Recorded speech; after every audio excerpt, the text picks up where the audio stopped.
Hello, Rising Virgo. Rising Virgo. Rising Virgo are some of the most dedicated, sweetest individuals. Sometimes can be a little blunt with analysis and advice, to be fair. That all really depends also on the Mercury energy. Certain Mercury energies can be a lot more blunt than others with Rising Virgo, but ultimately, even that analysis, even that bluntness is coming from a place of true caring, of true dedication to their loved ones, and just wanting to make sure that their loved ones are okay. I think that one of the big challenges that's really important to keep in mind with this energy is to make sure that you are dedicating yourself to people who are truly worth your while. And this can be challenging because Rising Virgo is incredibly humble, and there's a beautiful fulfillment you get from helping anybody, and in some ways especially the people that are in dire need of help. And to be fair, that can be a really healthy motivation for you when you're doing it in a career, in a professional capacity, when there are boundaries that are very clear.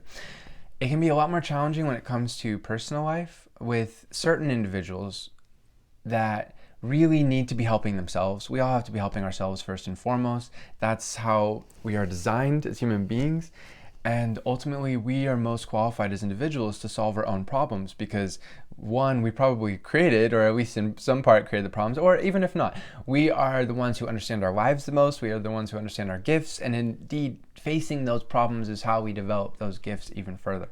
So I think that's something that's really good to keep in mind is you will always be a helpful person, you'll always be insightful, you'll always be deeply caring about those around you, but it is essential to make sure that the people around you are taking care of themselves first and foremost, because otherwise you can find yourself in a pit of trying to help people take care of their problems, but it's like a hydra.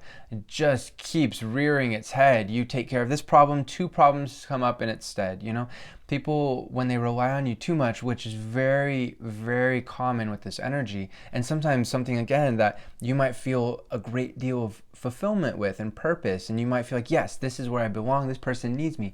That doesn't necessarily mean, excuse me, that is bringing out the best in you and bringing out the best in them as well. Again, we need to face our own challenges for us to grow. So it's challenging. We don't want to go to the other extreme of being cold, right? And saying like, oh, this person has issues, I can't have them in my life whatsoever. I don't mean to say that. I just mean that those who are closest to you, who you dedicate, who you see as like your North Star to revolve around, and make sure that as you're going through your daily habits and routines, and as you're reaching your goals and you're fulfilling yourself, it's so essential to make sure that those other people around you are doing the same for themselves and not just trying to consciously or subconsciously. Sometimes it's even more challenging when it's subconsciously trying to drag you into their stuff, because that really can make or break you in a lot of ways.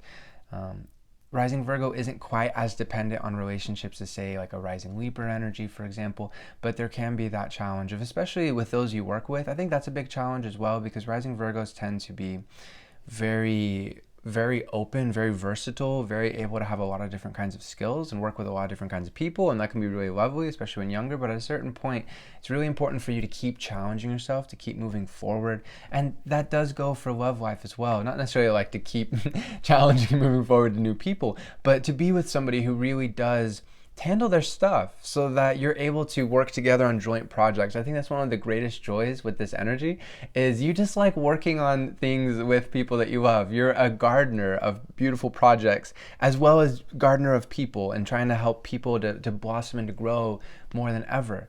And you're really at your best, and other people around you are at their best when everyone is taking care of their basic necessities. So there's no like dependency, no codependency, no relying on you too much in a healthy way, right?